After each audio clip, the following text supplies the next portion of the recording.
Thank you very much indeed. Haus Krai group from Koki United Church. And we have, at this point, another historical video, the second and the last video for tonight. Another tribute to Grand Chief, late Sir Michael T. Somare. Please join me in observing this video.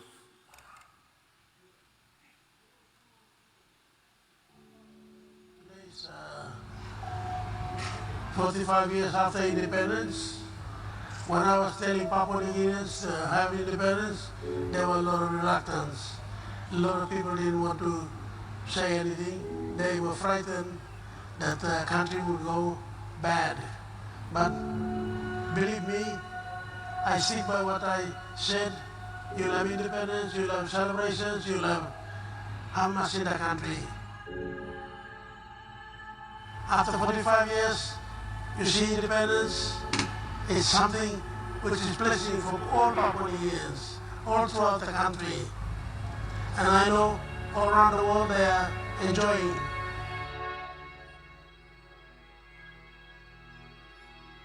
But Papua New Guinea has been very proud to stand up to itself and very proud of itself, put its head up and said, yes, we will have independence.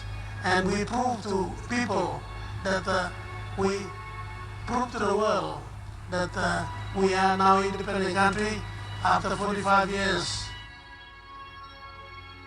You made a day, you made a day, you made it for this country to be independent. After 45 years, we will all see what's going to happen. But I know country will be in a very good hands.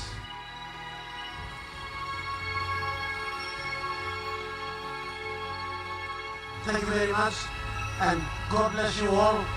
God bless you all. Grand Lunia, by Misap, all time.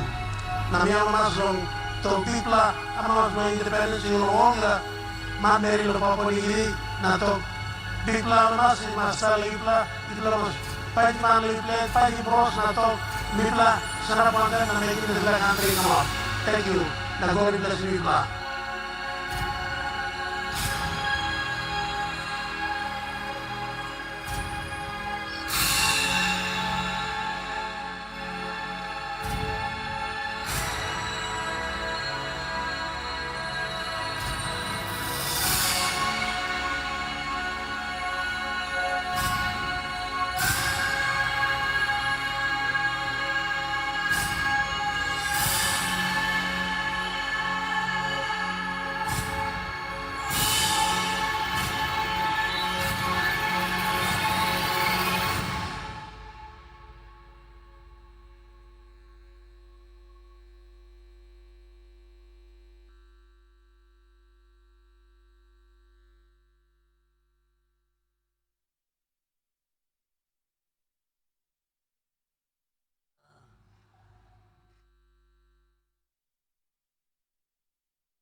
Cheyenne Sessilano, thank you very much for your tribute to this great man, Paulo Country.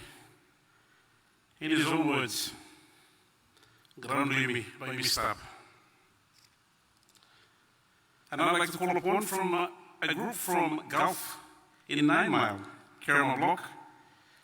Please welcome the Kukipi community group from 9 Mile, if I can call you up the stage to perform your tribute to the late Grand Chief. Please make your way up the stage. Straight after, we'll be giving an open invitation for speeches from our dignitaries, elders, and well-wishers from Gulf and Central gathered here tonight. Again, the last performance for this evening from the choir from Gulf Central Province, 9 Mile Caramel Block, in the Kukipi community, members from Kukipi village in Gulf Province.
good night, Papua New Guinea.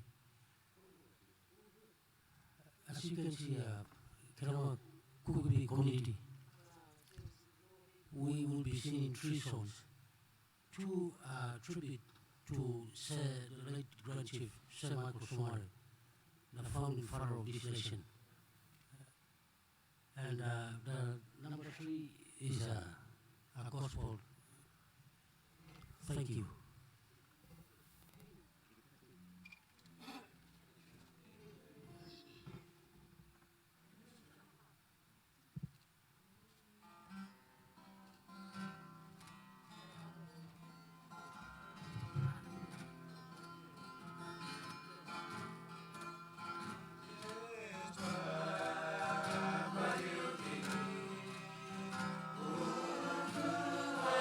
Independent.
Thank you very much. The Kukipi Community Group from 9 Mile, Kerem Block. It is now time for me to open an invitation for speeches by dignitaries and elders and well-wishers from both Gulf and Central. I'd actually like to start off the proceedings by calling up former Governor, of course retired General Ted Dero. If I could have you up on stage to say a few words in tribute to this great man, the founding father of the nation.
Sorry.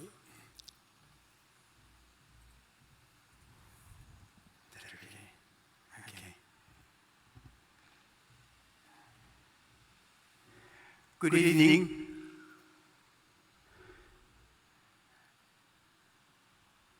The members of the Somare, the Grand Chief's family, Right Honorable the Prime Minister, distinguished guests, ladies and gentlemen,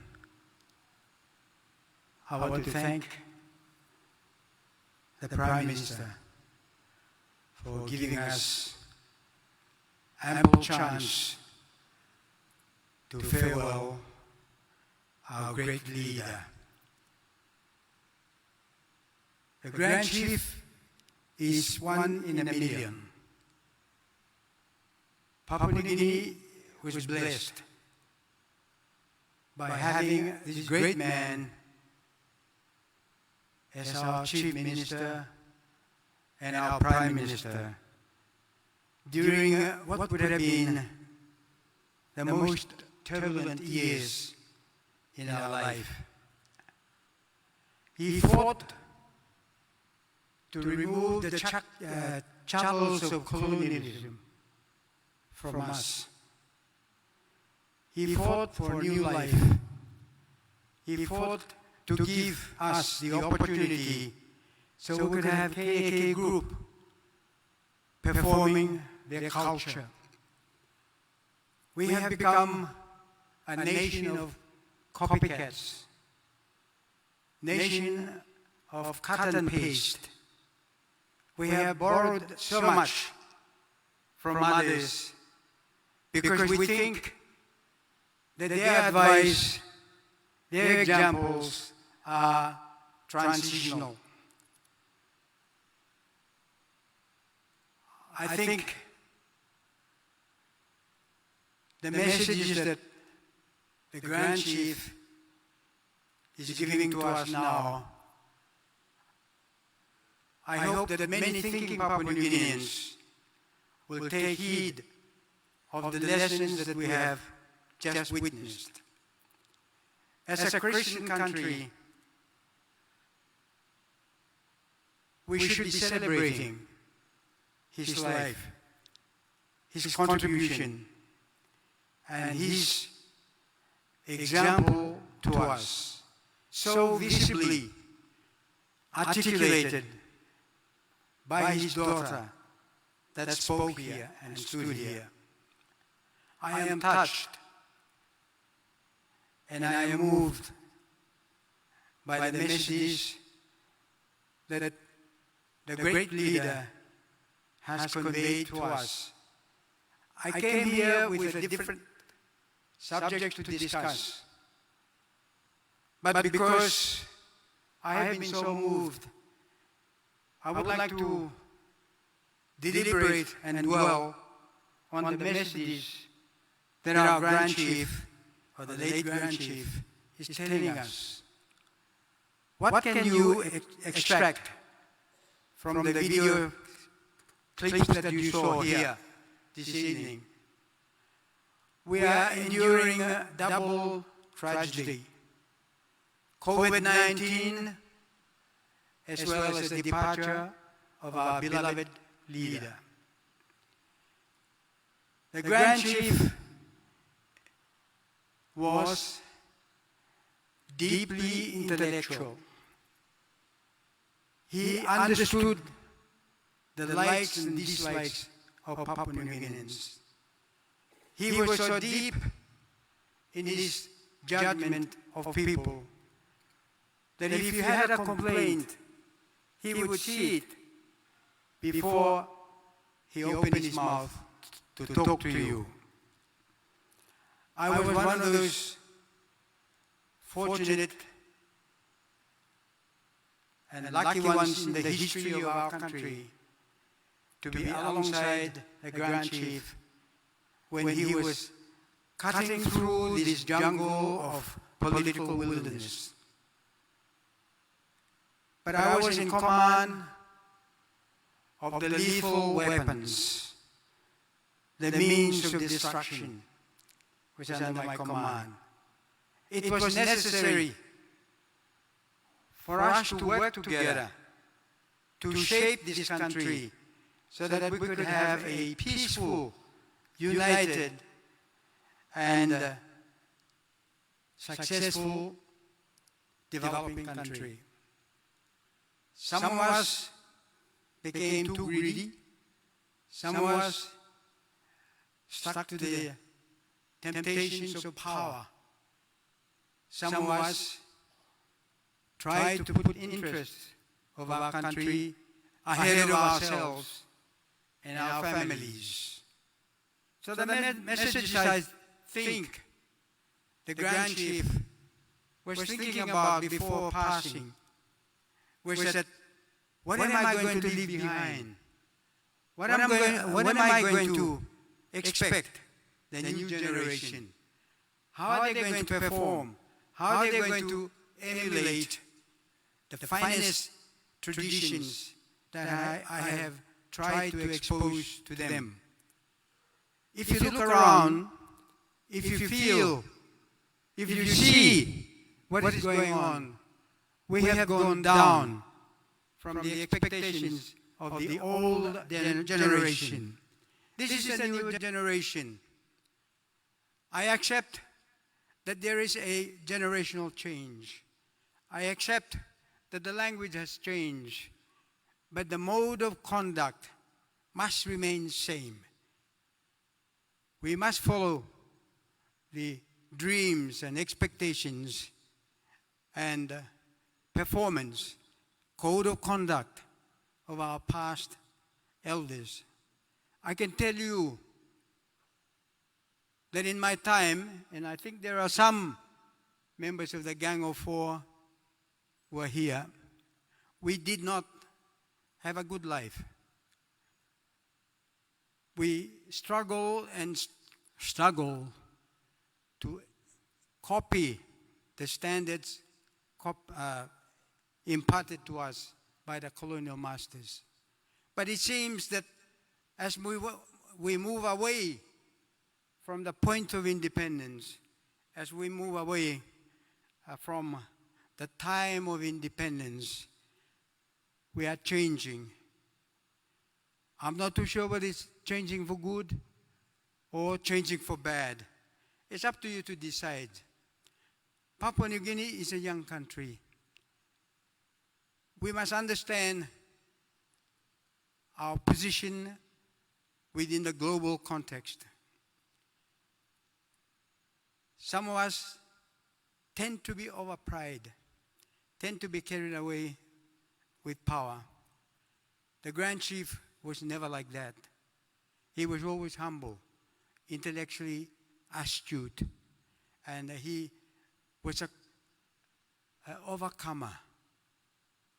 He was trying to balance the attitude of the ex-colonial powers together with our culture, together with our way of doing things, so that everything he said and wanted to do could be congruent to sit in well in our hearts. That is the greatest asset that I have learned from him. One of the generals who taught me said to me, Ted, if you ever get a chance to command a force, do not do most officers in Australia do.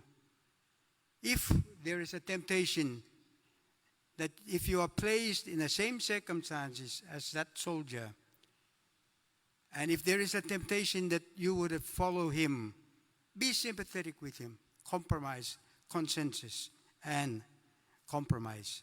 That's what I was taught. There are many things that in my time in service, as young as second lieutenant, not knowing very much about higher defense organization, the security of the country, I was the first to sacrifice for this country.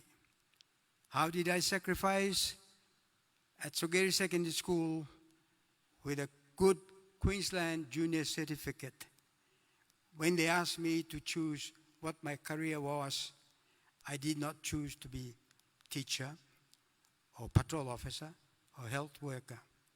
Under those qualifications, you would be earning £42 a month in a Queensland Auxiliary Division equivalent. I chose to be a soldier because I realized that the security and defense and our livelihood would be important in future. So my son has also followed my track. He will behave himself, he will wait to carry on the legacy that I set. I want to say, while I got the opportunity of very important people here, that there are a number of things that make a good country. A good country has to be a collection of good people. Individuals matter. Lifestyle matters. So I want to say that although I had in my service had brushed against the political leaders, that was the way to fight for what is in the best interest of our country, Papua New Guinea. And I followed quietly and assuredly the lessons that we used to communicate with our first Chief Minister and the Prime Minister. There are many things we shared. And in fact, the leaders of Australian government in those days said to us separately, you can only go down, you can't go up any further. And I think if Sam McCarry was alive here, he would vouch for that statement I'm making now. There are a lot of things that Sir Michael, Grand Chief, wanted to do. He wanted to force a link with Israel, because we professed to be a Christian country. So when I applied for visit to Israel as a commander of the Defense Force,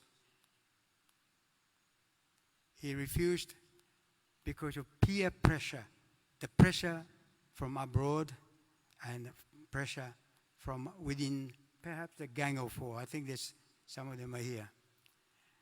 But we did not give up on that. We pursued the objective, and we acquired equipment from Israel, the fighting habits, the fighting doctrine from Israel. And that made us successful in Vanuatu, because we applied the war doctrine, not the British doctrine. So I praise Sir Julius Chan. I praise the Grand Chief. Grand Chief is unique. If he was the Prime Minister right now, I wonder if there would be a division within the Pacific bloc of countries. Okay. I've had rough times with them, and I had rough times with him also. And I think if some of you were watching the television broadcast last night, you would have seen that I said something about room quorum affair. Room quorum affair was the first encounter. After being refused to go to Israel, room quorum affair became the second encounter with the political masters. And I think the Gang of Four were probably involved in that. The government gave an order that Papua New Guinea Defense Force or anyone from here should break contact with OPM. So I took that, I heard that order. I said, this is not the right order. What if you want me to go and fight them? Where can I know, or how can I know where they are? What sort of weapons they have? So when the opportunity came, I honestly and truthfully disobeyed the order and went to meet room quorum outside of Wutong. All I conveyed to him was that if you fight with Papua New Guinea, Indonesians will come from one side and will come from the other. If you kill one person from Papua New Guinea, we would crush you in the middle. Is that what you want? And he got angry. So I had to diffuse that. So there were 42 of them armed with old rifles. There was 2 of us, myself and my aide-de-camp. And aide came to me and said, there's too many of them to take on. So we made peace. I said, room quorum, you come with me. We'll go to the barrack and you talk to Mr. Benson Gegeo, who's our district commissioner.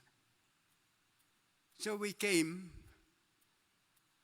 to Vanimo, and when I suggested in the morning to take him across to office of the district commissioner, he said, "Oga the time he asking me, emna, I don't like him talk below me, and big too much. I don't like looking him." So therein came trouble for me, because then the others reported that Ted Hero has been secretly meeting with room quorum. Maybe that had he agreed, I would not have had a confrontation. But as you watched yesterday's television, when the episode was over, I was reprimanded by the Grand Chief, saying that you naughty boy. So I thought he was going to send me to a sin bin, but he didn't. He's a wonderful, thoughtful, and understanding man. He respected my profession as a guardian of the country. His work was to develop it. My work was to defend it. So we worked hand in hand. So it was a wonderful association. When he found out that the entire intelligence community in Papua New Guinea could not locate where room quorum was, as I said yesterday, he rang me. He said, hey bro, he said, I can't find room quorum. Can you help me find him? And I said, hey, what kind of situation is this? What kind of situation is this? 1 minute you reprimand me, you punish me, and the next minute you want me to do the wrong thing that I did again. So that's a kind of relationship that we had. Frankly speaking, an honest outpouring of issues that we faced. Of course, it did not have much to do with Vanuatu. It didn't have much to do with Bougainville. But those are the two most important and historically most significant matters that I have been connected with in our strive to get a political and the security arrangements fixed up. I tried many things, but as a soldier, it did not get anywhere.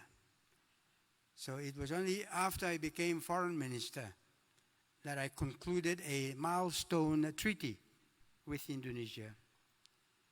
And the treaty says that in the event there is a dispute, these disputes must be solved through consensus and discussion. And neither country shall use the force of arms to pursue their agenda. These are historical decisions. These are the things that safeguard our security in Papua New Guinea. I work together with the Prime Ministers, Rabin Amaliu and Pius Winty, to make sure that things as far as the security was concerned are addressed and dealt with for the future stability and progress of our country.